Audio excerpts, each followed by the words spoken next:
to use for scientists, because not everyone has like a lot of data science or AI capabilities or the resources to invest in those. So we want to take that out and just give them the end product to use.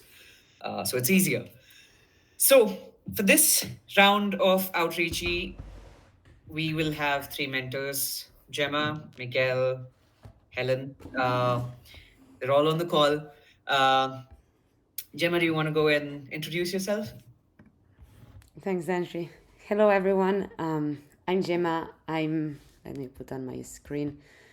I'm Gemma. Yeah. I'm Mercilia's co-founder and CEO. My background is in molecular biology, but in these last years, I've been diving more and more into data science. I've been the community manager for Outreachy for the past 2 years, and I'm very excited that Andrew is now managing this contribution period. So welcome everyone, and happy to see you all here. Great. Miguel, how about we go take turns, and like Miguel and then Helen can Yeah, introduce themselves? great. Yeah, sure. Hi, everyone. My name is Mikel. I'm an organic chemist by training, but I did my PhD mostly in computational pharmacology. And this means using data science, machine learning, AI to discovering new medicines, new drugs, mostly in anti-cancer research. So 3 years ago or so, together with Gemma, we decided to shift our interest more into antimicrobial drug discovery, which means trying to find cures for diseases that are caused by pathogens, mostly in the global south.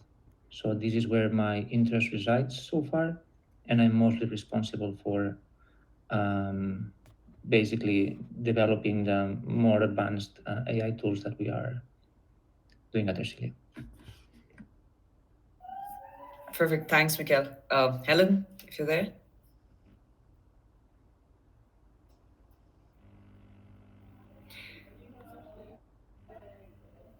I'm not sure if Helen is on the call, but Yes, yes, she is. Helen Yes, is yeah, here, yeah. Helen. Yeah, yeah. he is, right? Helen, we cannot Oh yeah, hear I see you. here. You're unmuted, but we cannot hear you.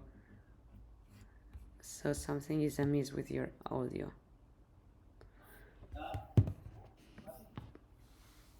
I can. Now, now I think. Can you try again, Yeah, Helen? we can hear you now. Okay.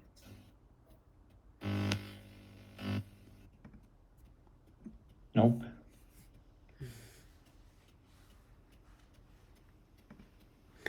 No worries, Helen. We let you sort it out, and you can introduce yourself at the end, because I think you need to connect Yeah. again the audio. Maybe I can introduce Helen, and you, Helen, you just do like this if I'm doing a good job. Yeah. So Helen, she was an outreachy intern with us in the last batch. She's a computer scientist by training. Now she's starting her master's, and she was basically great at helping us streamlining the incorporation of models into our hub, and especially in curating the ones that we already had out there but were not so easy to use. She was so great that we basically offered her to be a mentor in this current round. So very happy to have Helen here.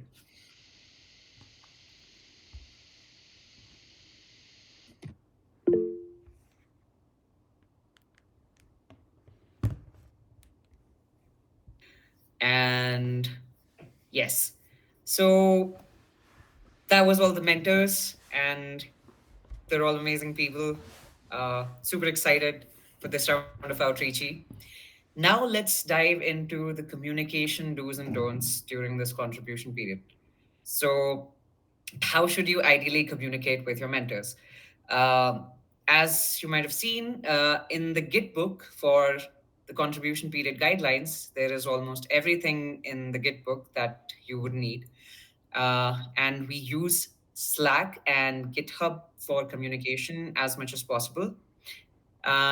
We discourage private messaging just because sometimes whatever question you may have, someone else may also have it. And so it's nice that the knowledge doesn't get siloed in a private message and it's available for all to see. And sometimes your peers can also chip in and share their learnings and their insights. So it's always best to use public open channels to communicate as much as possible. Please use your GitHub issues. This question has come up before as well. Just use the GitHub issues to track all your progress in a single place. And if you need only for very specific or urgent issues, you can reach out to us over email. Uh, Let me just quickly add someone. I see more people trying to join. Yeah. Okay. Cool. So now that we know the do's, let's look at how not to communicate with your mentors and your peers. We absolutely have a zero tolerance policy for disrespectful language. So that should be a no brainer. But when it comes to talking about issues or something that you're trying out, whether it's a model or you're trying to install Ursalia or something, uh, we expect you to first look at, we first expect you to try the thing. And then if you're still running into issues, then come and like post it on Slack or on GitHub. But even when you do paste it, like do share issues on any of these platforms, you should supplement them with enough explanation, like what do you understand by it, what commands did you run to get into this error.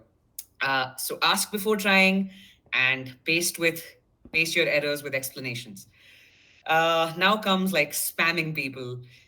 Please, everyone here is like volunteering their times, so it's a good idea not to ping people several times for getting an answer. Everyone will like get back to you within a reasonable time. So you have to be patient with us.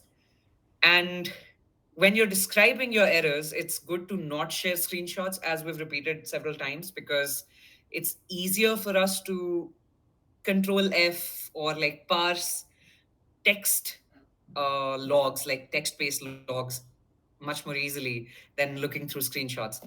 And also, sometimes screenshots can have like low resolution, or they're just like not very nice to deal with when trying to debug.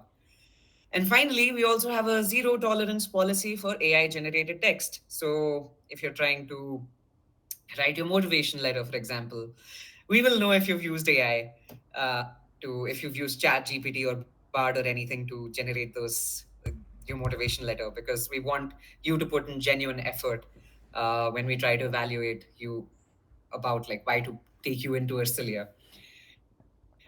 Okay, so now that is out of the way, let's look at what you're going to be doing within the contribution period.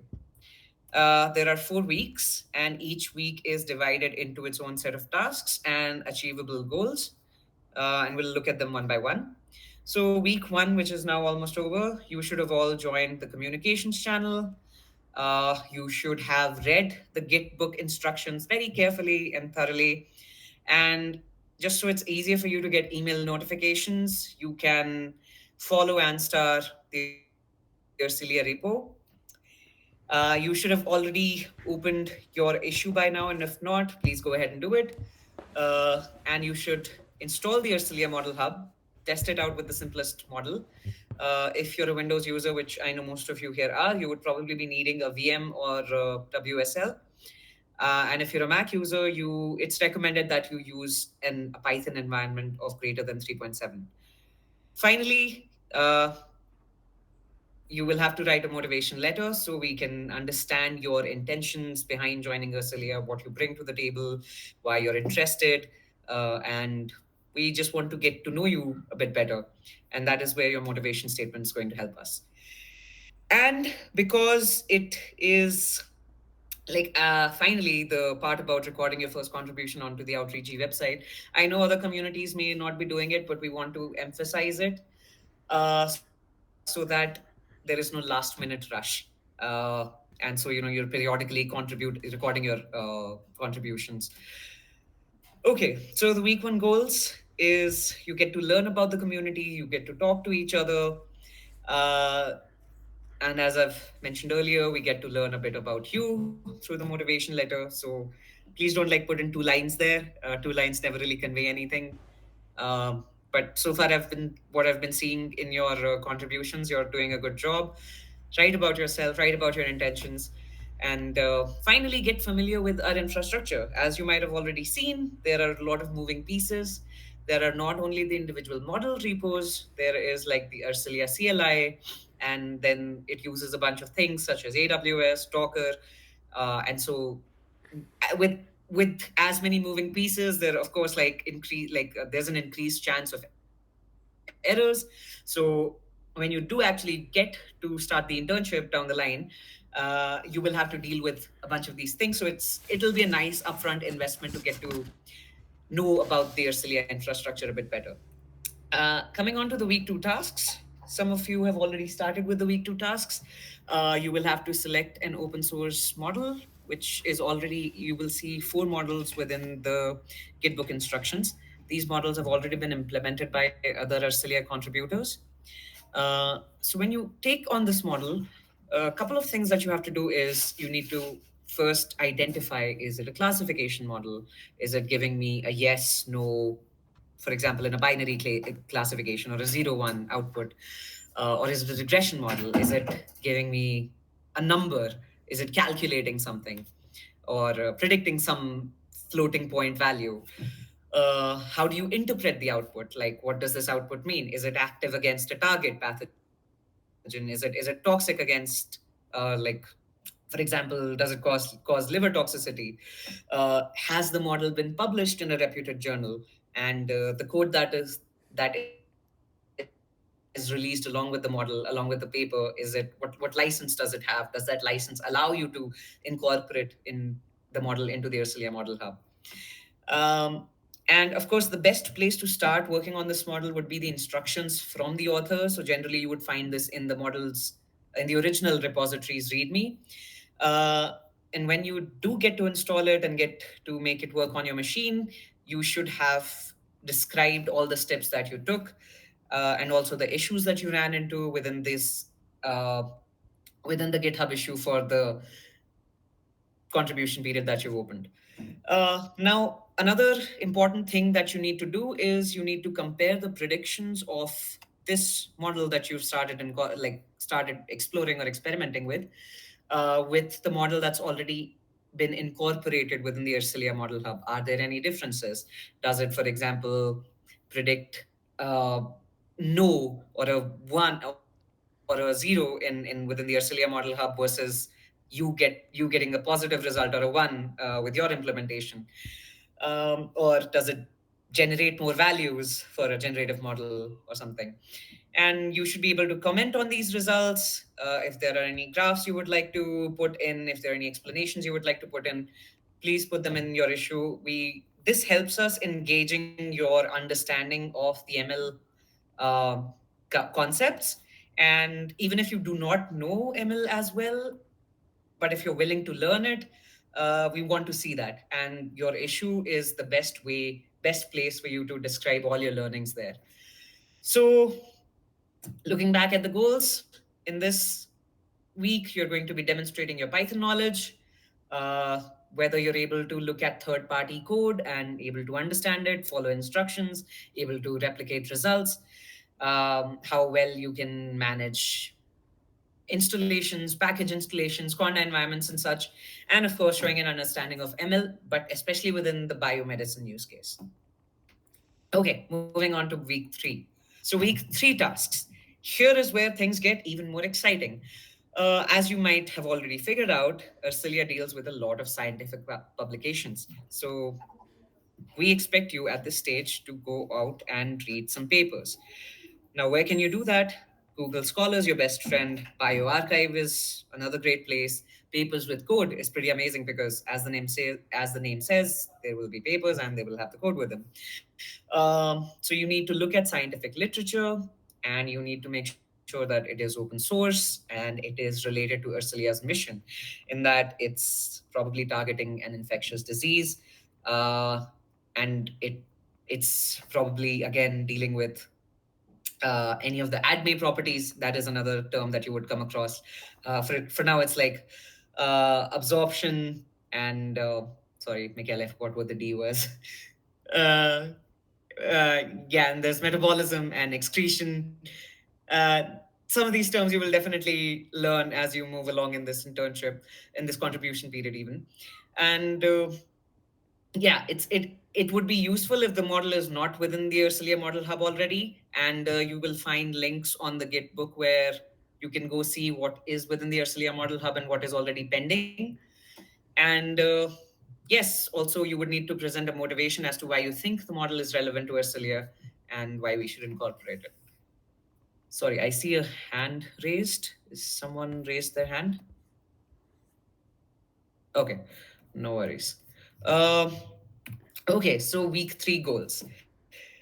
Yes, so this is unlike any other internship. As I've mentioned already, you would have to deal with a lot of scientific literature, and we want to see how familiar you are, like how comfortable you can get with reading papers and basically sitting with the chaos of not knowing everything, but still wanting to learn more and align with Ursula's mission in this case. So, yeah, and of course, the stretch goal here is if you figured out some of these papers, when you start the internship, we can go ahead and actually incorporate those models. So, it's a win win for everyone. Uh, Finally, week four is where you will be concluding your application. You will be preparing and submitting your final application.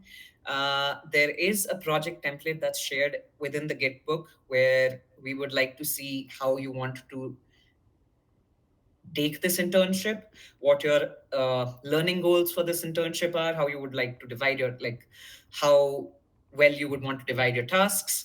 You would see the template, and it's that template is generally geared for 8 weeks, but since Outreachy is a 12-week internship, you would need to modify it accordingly. Uh, Finally, some of the things I want to call out is that people in the past we've seen successful applicants have managed to submit their deadline well, like their application well before the deadline. And as you all know, like there can be a lot of last minute mishaps. You could lose connectivity, you could lose electricity, and you don't want that to waste 4 weeks worth of your work and not like give you a chance to be a part of this internship. So please submit your applications well within time. And one final thing, make sure that you fulfill Outreachy's time commitment. Outreachy expects you to not be doing any coursework, be taking any classes, or be part of any other internship, and it expects you to be available for a time period of 12 to 3 weeks. So make sure you can do that. We won't be able to do anything about it if you can't meet the time commitment or if you fail to submit your application. So, yes, week four is going to be dedicated to primarily making sure you get your application in. Any questions?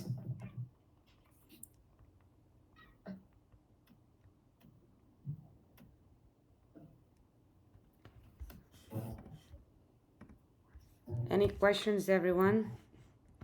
You can also type them in the chat if you prefer instead of speaking them out. Something that was not clear. Okay, I'll make a Yep. clarification. Thanks, Danshu. I think this is a great overview.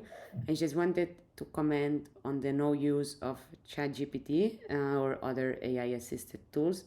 We understand this can be very useful for coding, so you can ask questions to ChatGPT and use it for your tasks and for coding, but when you are writing on your issues, when you are explaining things that you have understood, when you are explaining to us why you want to work at Tercere, we want to hear you, not ChatGPT talking. So that's specifically what we'll be looking for. If you write a full motivation letter with ChatGPT, this is not telling us anything about you. So that's what we want to avoid. There is a question in the chat that I will read out loud that Dansher is already answering. Maybe Dansher, you can answer this out loud. Yes, I want to drive home the fact that, especially if you're sharing logs for us to debug something, screenshots are an absolute pain to work with. So we would highly, highly recommend that you do not share screenshots, especially of logs, especially if you want debugging help. Yeah. Mikhail has raised his hand. I'll pass it Yeah, on to you, Mikhail. Yeah. yeah. First, while other people might be typing their questions in the chat or even raise your hand, feel free for, of course. I wanna first thank you, Danshri, for. I think this was super clear. Thanks for that.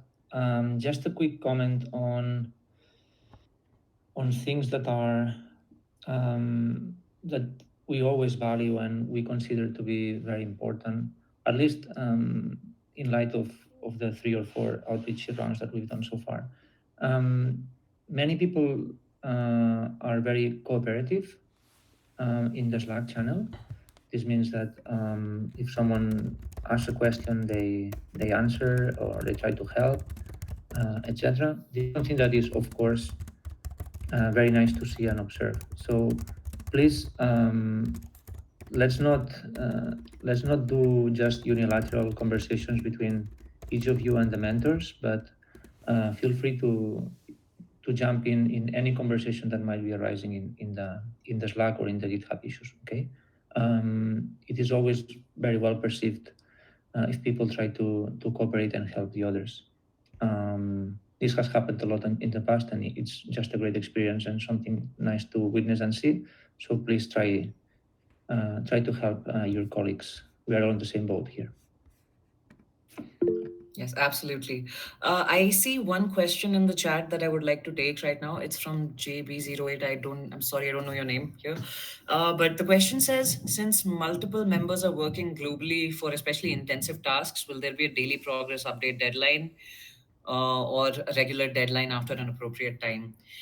If this is for the contribution period, then in that case, we do not have like daily deadlines, but the tasks that we've set aside uh, distributed across weeks. We expect you, or at least hope that you would be able to complete them within that time frame. But yes, when you do start the internship, we do daily stand-ups in the form of issues, and we do weekly report, like weekly progress reports and calls with mentors, if that answers your question. Okay, and I see Alphonse has raised their hand. Alphonse, do you want to say your question? I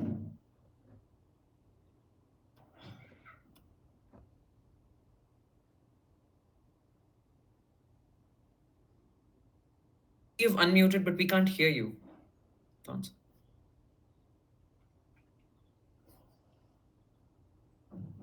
You can also type it in the chat if you want.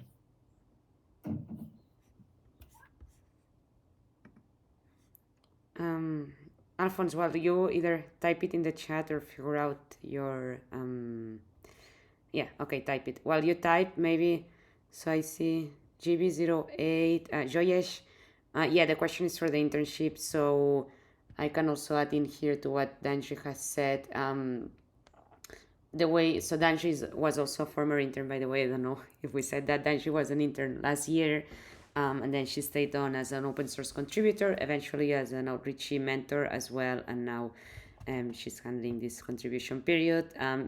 So during the internship, usually how it works, and feel free if you have these kind of questions. I already pointed in Slack about different people, different interns, past interns that have just joined the Slack, so that you can ask them questions. So if you have specific questions about what it looks like to intern with Ercilia, you can just ask them, any of them, because they all have the experience.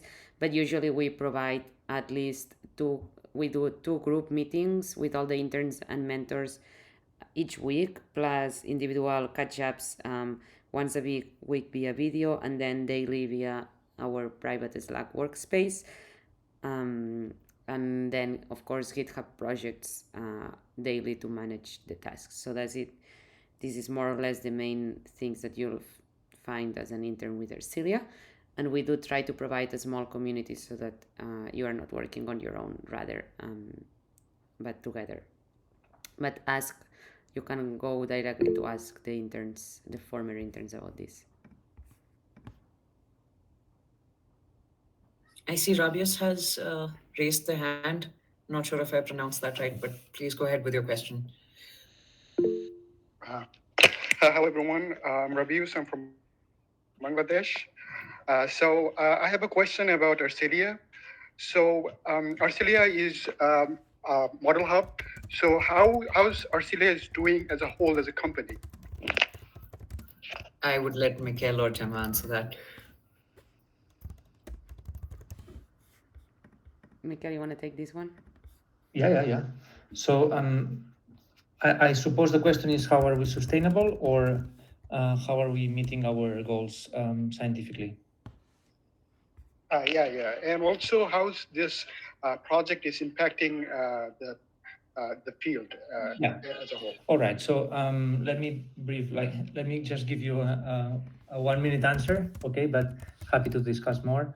Um, we we come from an academic background, so mostly our way of uh, so our path to making impact is mostly by doing science and allowing our collaborators and beneficiaries to do science at the highest level possible.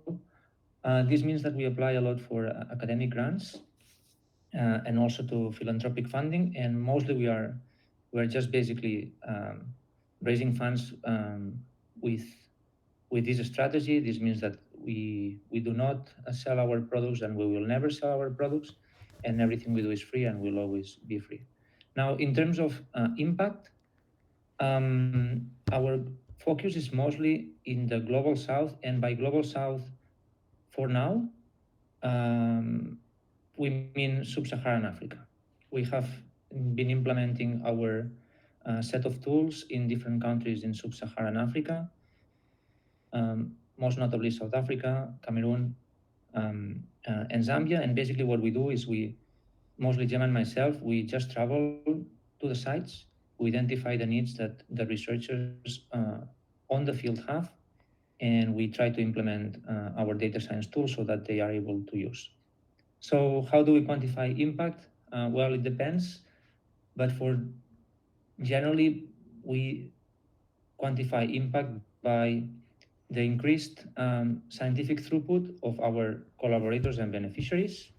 For instance, we've just published a paper in a very reputable journal called Nature Communication, together with our collaborators in the University of Cape Town, and by the number of users that we have at these institutions. In this case, they have 100 scientists on the field that are using our tools, hopefully to do more efficient research. Also, we measure impact by the number of increased funding that our partner organizations can get. For instance, in the case of the University of Cape Town, they have been able to essentially open a line of research that is AI centered, thanks to the seed support that we gave to them and the training that we offered to them. And I believe that's it, more or less. Gemma, is there something I might have missed? No, that's it. I think just Yeah, no. Ravius. Yes, go ahead, please. So thank you very much, Miguel. And happy to discuss more, of course. Okay.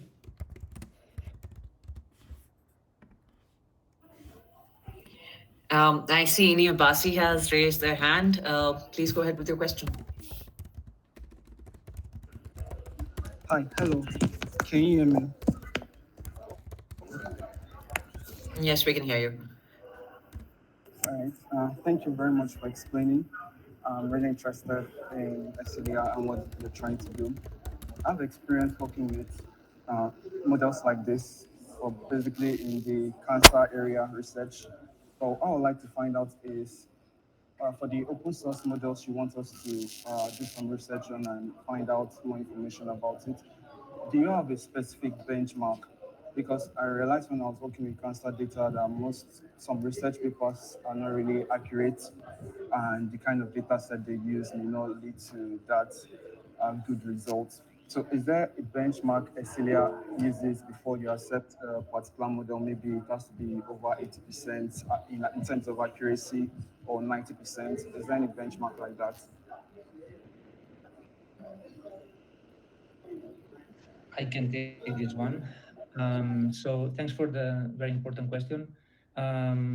Mixed answer here. So depending on which models we are talking about, if it's a model that we develop ourselves, this most of the times means that we are covering a need that nobody has covered.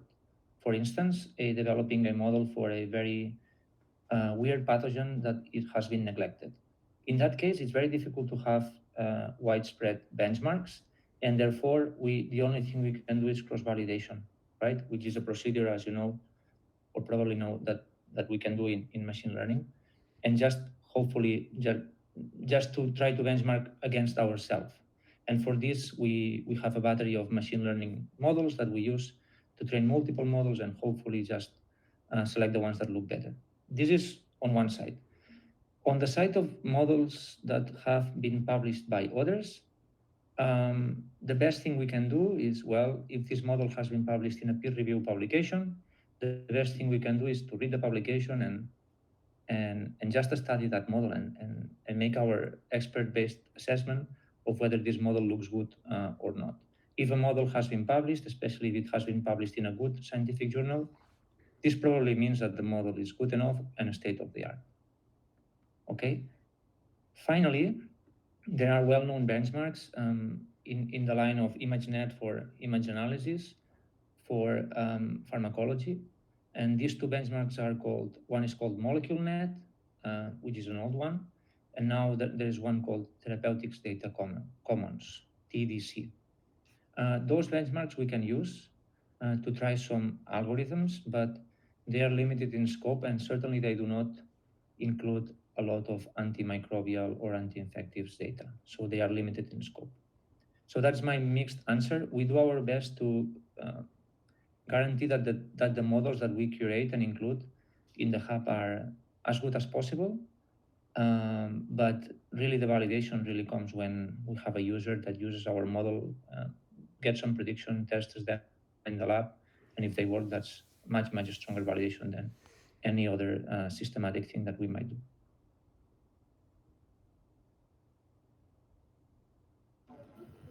I Thank you hope very that much answers for your the question. answer. Okay. Yes. We have time to take more One more question. questions. Oh, yeah, sure, go ahead. Yeah. I'd like to know if Australia is maybe thinking of future projects where you're kind of collecting data sets now at the moment. If there are any projects like that you'd like to train in the future, maybe you're in the stage of data collection, since I know it's usually for biomedical research or healthcare in general, it's usually difficult to get data. So are you working on anything where you're gathering data right now? Yes, I can answer that. So we get our data either from public databases. I think Danji can speak about that with a project that we are doing together. So that's one part of what we do, which is just getting data from open source. Helen as well. Actually, Helen contributed to that during her Outreachy internship. So I let them speak about that if they want. On the other side, what we do to gather data is basically collaborate with people that is actually doing experiments. So for example, that would be the case of the Center for Drug Discovery at the University of Buea or the HD Center in South Africa. So they have their own in-house databases and we leverage those to build new models. Yep. So it's on a collaboration on a case-by-case basis, basically. Yeah, we've extensively also, the project that Gemma was talking about, we've extensively utilized Campbell data sets for some pathogens of interest to us. And Campbell, as you, I got to know it while this project, that Campbell gets periodically updated. So there's definitely a lot of data there. And like also Gemma mentioned, you get it from the partners that you're collaborating with.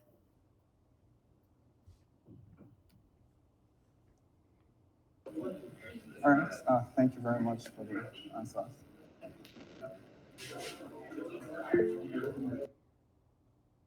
I would leave a link to Campbell in the chat so you guys can check it out, and to TDC and others mentioned during this call.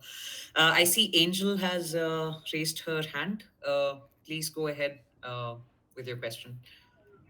Hello, can you hear me? Yes. Yes, we can hear you. hear you, but there's a lot of background noise and it's a bit muffled. If Alright, thank you so much. That was a very informative introduction. I was just a little bit confused when I reached the part where we were supposed to compare open source models with sorry, I can't hear you properly. Can anyone else Mm, hear maybe can you try Can you hear speaking me now? closer? Now is better. now? Okay. I was just saying that thank you so much. This was very informative.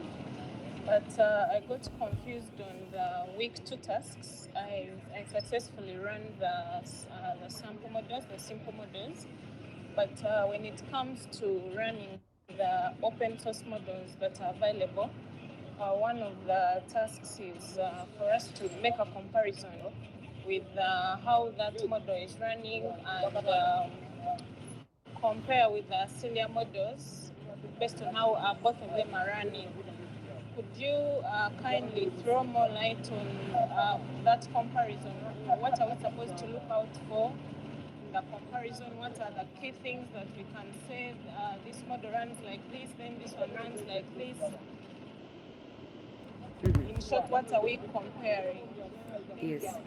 Um, maybe Danshi, you want to answer that or I go? Go ahead, Gemma. Go ahead. Um, yeah, that's a good question. So just for everyone, in case you were not hearing it that well, the question is on week two task how to explain the differences between models or what information to put. So what we want here is to just see your level of understanding or rationalization about machine learning applied to biomedical drug discovery. So, kind of things that you want to talk about is what is the output of this model, how you would interpret it, make sure that you understand um, what is it giving to you, maybe also maybe for example what kind of training data it used. So we want to see that you are able to go to the source of the code and read through their GitHub repository and follow their instructions and reuse a code that has already been written, and trying specifically to answer these questions that are more biomedically related. So which kind of data was it used? Is this data available? Is it published somewhere else? Um, so we don't have any specific thing that we want answered. It's not an exam. It's just for you to have time to really try to understand the area that we are working on and try to explain it with your own words. So that way we can engage in a discussion on what are the important things to look for in a machine learning model and so on, because that's what you will be doing mostly throughout the internship.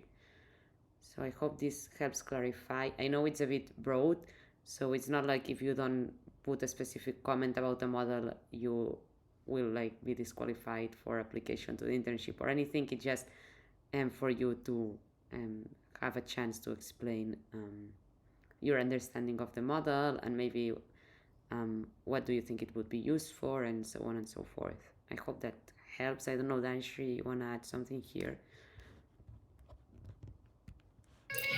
I just want to add a quick thing. In the instructions on Gitbook, you would have seen a CSV, a link to a CSV called Essential Medicines List. That's what the EML that you would see in your GitHub issues stands for. So, sorry, that's my. So yes, I'm so sorry. That's my nephew in the background. All I'm saying is, yes, that essential medicines list, EML canonical file, you would say that CSV. We expect you to run the model from Arcelia Model Hub with that CSV and the model that you've gotten to work on your local machine with that as well. So yeah, that's just making sure everyone's read the instructions and you know about the uh, that list. Yeah. Yes, I see another hand raised. Boaz. I don't know how to pronounce it. Please correct me if I'm wrong. But please go ahead It's with your question. Boaz. Okay, thanks. Thank you. Boaz. Yeah. My question was my question was on that specific CSV file. The EML canonical CSV, would it be recommended for us to edit the title of the CSV, like the column name, or do we edit our code to fit in with the column of that specific file? Good question. It would be ideal if you do not edit the file, but you make the code work with the file, because that's how most of our models sort of work. Like there is a small molecule, or there is like a smile representation of a drug, and there is the target activity column. So, and in general, like when you're running predictions, it's expected that the drug column is what like the model is sort of utilizing. Yeah, The got it. Thank you predictions so are there much. for as the ground truth for you to compare with, like how your model's performing and so on.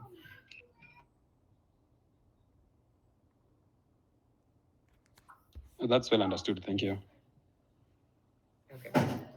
Any more questions?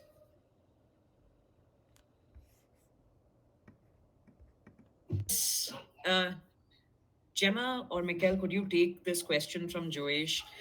Joesh, which asks, like, we want to explain the relevance to Ercilia a bit better. Yes, right.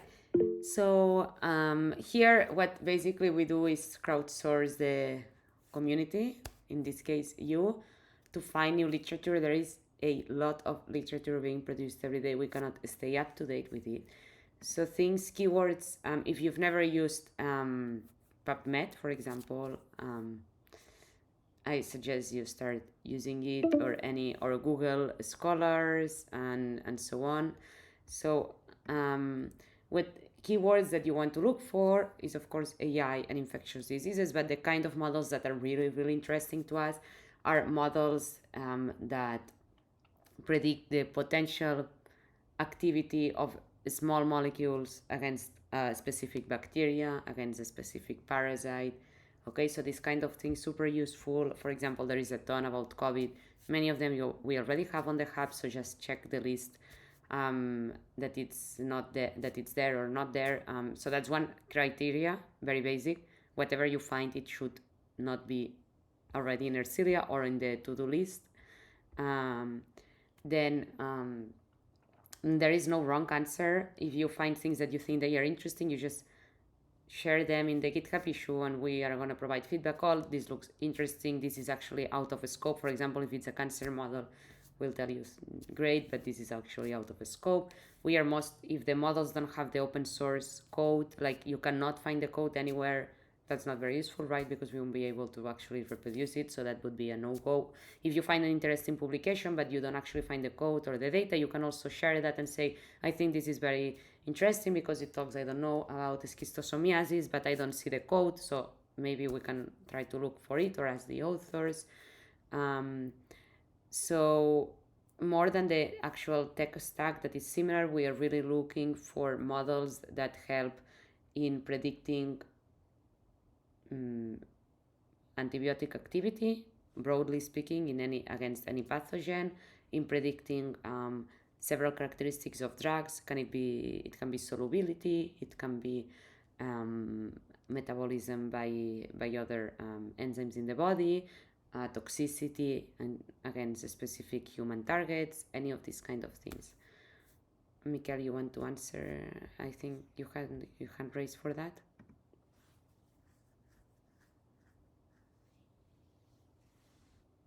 Yes, so thanks, Gemma. I think that this is already quite comprehensive. I would say that code availability and that the model seems to be robust and well documented in terms of code is very important. Second, as Gemma said, if it's related to antimicrobial research, that's very important. Third, that the input are small molecules, compounds, very important. Fourth, if it's from the last couple of years, that's great. And if it's older, it's also good, but check that it has been cited. You should find ways of, for instance, using Google Scholar to see the number of citations of a particular publication. So check that it has been cited if it's old. If it's new, it's fine. But if it's old, let's say older than 2020, check the number of citations. Okay? That's it. Okay, sounds good. Thanks for that, Mikhail and Gemma. Gemma, you are recording this meeting, right? We have this request coming up a lot that this should be shared. I hope it didn't fail. So if it worked, I'll upload it to YouTube. I hope it's working. Okay, perfect. Any more questions, anyone? We still have like a couple of minutes to take more questions. I wanna add that use Slack to share articles if you find them. That's a good way of collectively identifying models. Okay, use the Slack workspace that we have prepared for all of us. Sorry, Mikhail, I'm sorry about this. So they are supposed to post the selected papers on their GitHub issues so that we can keep track of that. So you can also share them in Slack, but do share them in your GitHub issues just for easiness that we can quickly.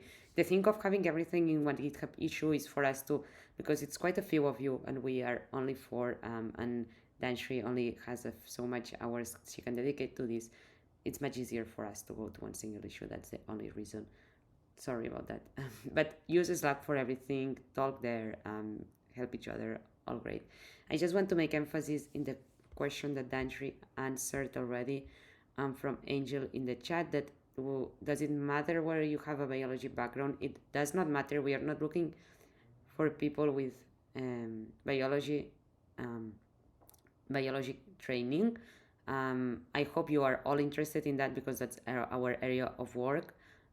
So you'll need to actually work with quite a few of these biology related concepts, but we don't take that as a criteria for selecting interns because we actually teach that during the internship. So there is no need to be a biologist or chemist to participate in that.